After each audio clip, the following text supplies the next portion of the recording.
Chers amis de la petite causerie du dimanche, je vous salue. Aujourd'hui, nous avons célébré la fête Dieu, la solennité du très saint sacrement du corps et du sang de notre Seigneur Jésus-Christ. Cette fête qui trouve son origine dans un passé lointain manifeste la présence du Christ, tête du corps de l'Église au milieu des siens. Nous célébrons le Christ vivant au milieu de nous. Lui-même nous l'avait dit, « Je pars, mais je demeure avec vous jusqu'à la fin des temps. » Et la façon de demeurer avec nous, c'est à travers son corps et son sang, crucifié, mort et ressuscité. Le sacrifice qu'il a établi pour l'éternité, le sacrifice qu'il a offert au Père, de bonne senteur, de bonne odeur, ce sacrifice est perpétué et actualisé tous les jours à travers le monde par l'Église. Nous croyons en la présence réelle du Christ dans son corps et dans son âme sous les saintes espèces du pain et du vin consacré. C'est cela que nous célébrons aujourd'hui. Et je rappelle que l'Eucharistie est le sommet et le centre de la vie de l'Église, selon la tradition de l'Église et particulièrement selon le Concile Vatican II, qui nous rappelle dans la Constitution sur la liturgie que la célébration eucharistique est le centre et le sommet de la vie de l'Église et de tout chrétien. Alors, frères et sœurs, excellente fête du Corpus Domini ou du Corpus Christi, c'est-à-dire du corps du Seigneur ou du corps du Christ. Cette fête est appelée aussi fête Dieu, une fête au cours de laquelle le corps et le sang du Christ sont magnifiés, adorés, où le Christ se manifeste à nous sous l'espèce du pain et du vin qui nous donne la nourriture. Nous savons tous l'importance de la nourriture dans notre vie de tous les jours. Dans la prière du Notre Père, notre Seigneur nous a indiqué qu'il faut demander le pain quotidien à Dieu. Donne-nous aujourd'hui notre pain de ce jour. Le pain, ce n'est pas seulement de la nourriture matérielle, mais c'est aussi toute parole qui sort de la bouche de Dieu. Et la parole qui sort de la bouche de Dieu, c'est le Christ, le Verbe de Dieu, par qui tout a été créé. Ce Verbe qui a été transmis par les prophètes à travers l'histoire d'Israël. Ce Verbe qui s'est incarné dans le sein de la Vierge Marie. Ce Verbe qui s'est fait homme et qui a pris la chair de notre chair afin de sanctifier l'homme déchu par le péché. Ce Verbe qui devient corps et ce corps qui sanctifie. Le Christ disait, après avoir nourri les hommes dans le désert, dans l'évangile de Saint Jean au chapitre 6, nous voyons cela. Le Christ nourrit les foules affamées qui le suivaient. Et il avait de la compassion pour eux. L'évangéliste nous dit qu'il était pris de compassion. Il avait de la miséricorde pour ceux qui le suivaient. Pourquoi? Parce qu'ils étaient comme des brebis sans berger. Alors, il donne de la nourriture. Mais après leur avoir donné la nourriture, il leur indique que c'est lui, la nourriture qui descend du ciel.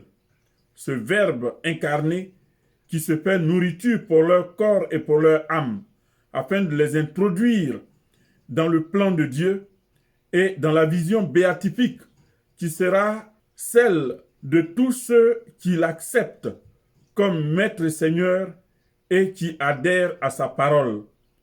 C'est ceux-là qu'il introduit dans le temple saint, le temple éternel de Dieu. Voici pourquoi il dit, celui qui mange mon corps celui qui boit mon sang a la vie éternelle. Il ne dit même pas qu'il aura la vie éternelle. La vie est déjà semée en ceux qui sont unis au Christ à travers la communion à son corps et à son sang.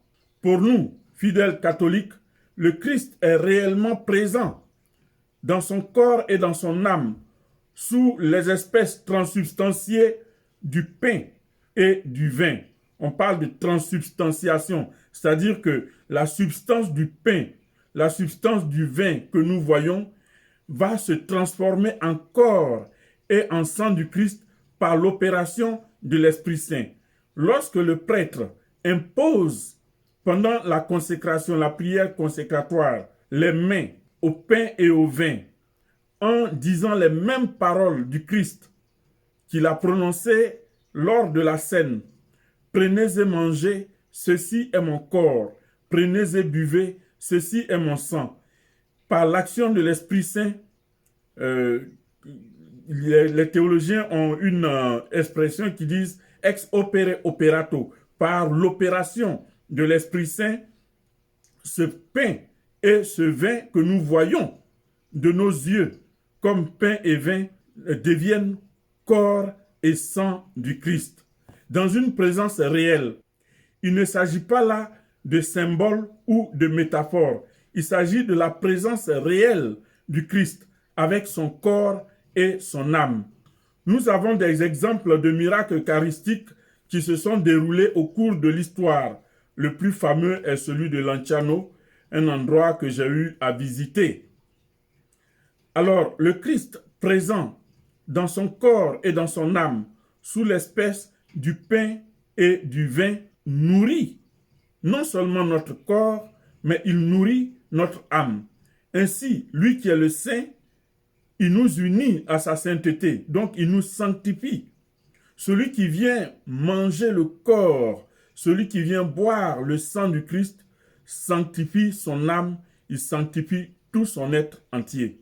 Généralement, Jésus dit, je suis la lumière, je suis le chemin, je suis le berger. Ce sont des images ou des symboles qu'il prend. Mais ici, il ne s'agit pas de symboles. Et lorsque nous célébrons l'Eucharistie, nous actions et nous actualisons le sacrifice du Christ, sanglant sur la croix, mais désormais non sanglant. Parce qu'on ne voit pas le corps qui saigne, on ne voit pas non plus le sang qui verse. C'est un sacrifice non sanglant. Et ainsi, tous les autres sacrifices, les sacrifices de l'ancienne alliance, subissent leur achèvement et sont dépassés par ce sacrifice de la croix qui est celui du corps et du sang du Christ. Ici se trouve le mystère. Voici pourquoi lors de la messe, nous disons, il est grand le mystère de la foi. Il est grand le mystère de la foi. Nul ne peut confesser cette présence du Christ s'il n'a pas la foi qui est don de Dieu en lui, s'il n'ouvre pas son cœur à la foi que Dieu lui transmet à travers le baptême qu'il a reçu et qui trouve son point culminant dans cette union de communion, je dirais, dans cette communion avec le Christ. L'Église qui célèbre l'Eucharistie devient par conséquent le corps mystique du Christ, le sacrement du royaume des cieux. Elle reçoit du Christ le statut de dépositaire des richesses du royaume éternel. Chaque membre de l'Église devient membre du corps du Christ, membre du corps mystique du Christ, au même titre, sans discrimination. Dans ce corps, il n'y a pas tous, nous sommes prêtres, prophètes et rois. Les degrés ministériels sont d'un autre ordre.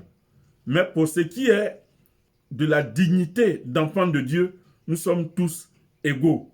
Voici pourquoi nous sommes appelés à vivre notre sanctification les uns en communion avec les autres. Et c'est pour cela d'ailleurs que lorsque un de nous pêche, il est appelé à se réconcilier, non seulement avec Dieu le Père, mais avec l'ensemble du corps qu'est l'Église, à travers le ministère du prêtre qui est le ministre de la réconciliation.